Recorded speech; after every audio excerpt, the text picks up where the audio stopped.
Let's make one of my favorite, most popular recipes, my banana bread cinnamon rolls with a peanut butter cream cheese frosting. We're going to start with the yeast portion because this does take a little bit to activate. It can take anywhere from 5 to 10 minutes average. And we're going to have a little measuring cup and we're adding in our 1 tablespoon of honey. The full recipe will be at the bottom here too, so you guys don't have to memorize all this.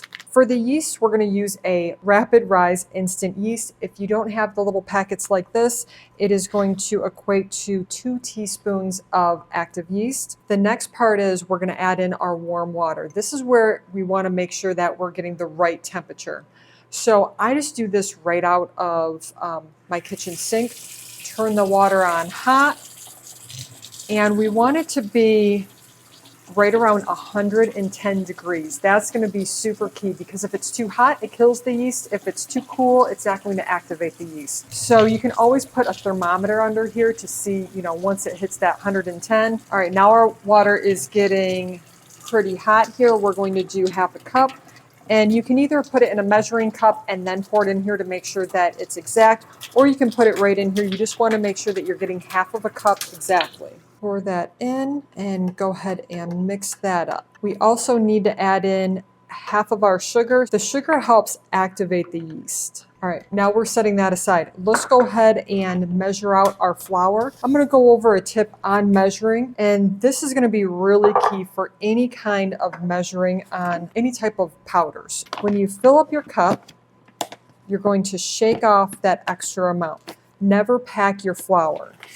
So we're going to fill it up, shake it off, and add it to our bowl there. And I like to measure this out ahead of time, have everything all set up, especially when you're baking. It just makes it a lot easier to make sure that you're getting the exact measurements. Okay, so we have that measured out. Let's go ahead and get going on our next step over here. The next part is we have a small pan. We're going to place that over medium-low heat. We're going to add in our butter, our salt, milk, the other part of our sugar, so then it equals out the 1/3. It can start to get a little bit scalding on the edges, and then we're going to remove it from the heat, and then we're combining everything into the bowl. You can see that butter is melting. When you're using butter, I do recommend for this recipe that the butter be at room temperature. So while that's going, let's go ahead and add our bananas to the mixing bowl here. So you want to use ripe bananas. This one is really ripe. It's really soft, and sometimes they're going to be a little bit more firm, but the more black your bananas are, it's going to change the consistency, the flavor, everything of any baked good that you do bananas in. We're going to go ahead and put that on the mixer. While that's going, let's go ahead and check our milk. You can see that butter is almost melted, so turn the heat off. And we're just going to let that start to cool down just a little bit. We're going to take it off the burner and just put it in the back. So that part is done. Let's see how our bananas are doing. We want to get those nice and mashed up. Let's talk about some substitutions for the recipe too. This is a really great base recipe. So if you want to do your classic cinnamon rolls, you could use, instead of the bananas, you're going to use like a Greek yogurt. You could use a sour cream. You could do an applesauce if you wanted to do an apple flavor. So there are a lot of different possibilities, and then you can always change up the frosting too. So if you want to do a glaze, a cream cheese, chocolate, this whole part is just really a nice base, and then you can customize it from there. And I do have some customization ideas or options in the cookbook too. So we have our bananas, they're all mashed down. We're going to add in our butter milk mixture here, and you can see that the yeast is activated. So that foamy part on top here, that is the yeast being activated. And that's what we're looking for. And now we're going to add that into the mix here. And you can see I have my paddle attachment on there. That is my go-to for this specific recipe here. And now we're going to add in our flour. It's already measured out. Let's go ahead and mix this. We're going to start on low, and then we're going to build to a medium setting. Right now we're going to mix it, and then it's technically going to be kneading it, so then we don't have to knead it. The great part about this recipe is a single rise. Because it's gluten-free breads don't need technically that second rise, depending on the recipe, I should say.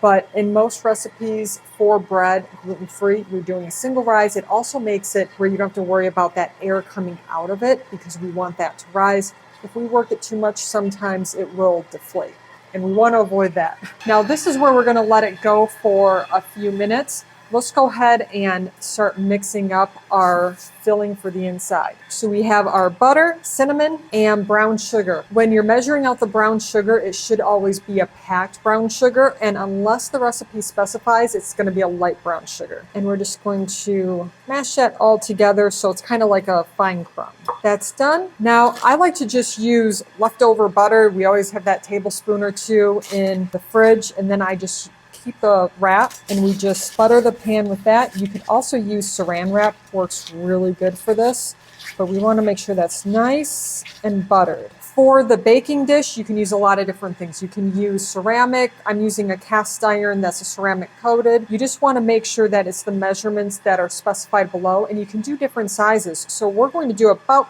8 to 9 rolls in this. If you wanted to do like 4 giant rolls, you can always do that, and I would just do like an 8-inch pan. Our dough is almost ready. Come on over and I'm going to show you what it looks like here.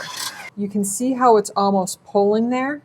That's what we're looking for. Now, because this is gluten-free, it's not going to pull like a standard bread, where if you're using an all-purpose flour on this recipe, your gluten is going to activate and it's going to start to pull. This is a little bit different. We are working it enough where you do have a little bit of a pull there, and that's what we're looking for. This dough is really sticky, and also depending on your banana, it's going to play a really big factor on how sticky the dough is and how much, a little bit extra flour that we need to add in. I'm going to remove this and we're going to work right on the counter. We're going to lightly flour our surface here. You could always put down like parchment paper and then flour on top, or if you wanted to do like a cutting board, if you have a plastic cutting board, as long as it's big enough, because we're going to roll this out to about 9 by 12, less if you are going to make some giant rolls. And this dough is super, super sticky. That's what we're looking for. And we're just going to lightly flour on top.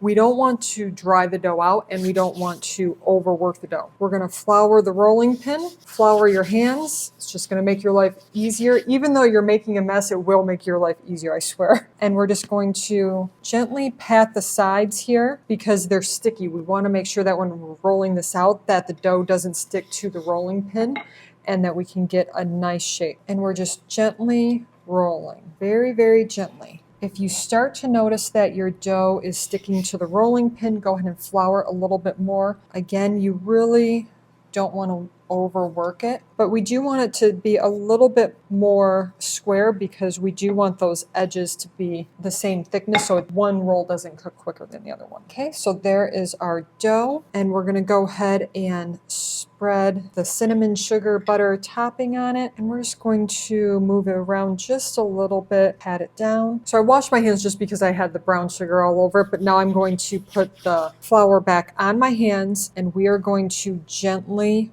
roll this. Now, if you find that it starts to stick, like right now we're getting a little bit of a sticking right here, a bench scraper is a game changer. Now we're just going to tuck these sides just a little bit because again, we want this to be as similar in size as possible to make sure that the baking is consistent. To make sure that it's like a really clean cut, I'm just going to wipe off the excess stickiness with a paper towel. You could use dental floss as a really good one. And if you wanted to, let's say, measure these out exact, so let's say I want to do like 8 or 9, cut straight down. I like to use my bench scraper here to transport, and then I just pat it down just a little bit. And you'll want to keep some room around each one because we want to make sure that we're giving it enough space to rise. They will hold up for a couple days. Microwave with like a bowl of water on the side so you can get some moisture back into them. If you have any edges that are coming undone like that guy there, we're just going to pinch those off. I'm going to grab the saran wrap and the towel, and we're going to finish these off to let them start rising. So we do want to cover the top first with like some kind of plastic to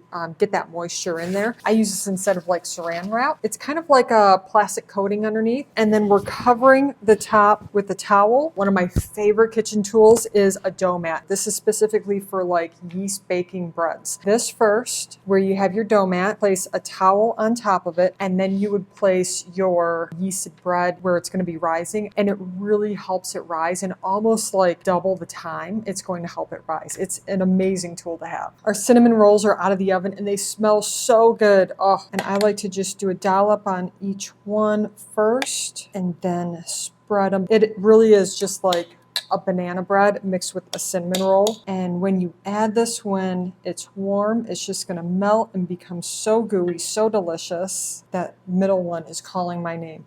The more gooey to me, the better, which works really good for Joe and I because he likes that crispy edge where I love that gooey center. Those are done. Let's go ahead and grab one and show you guys.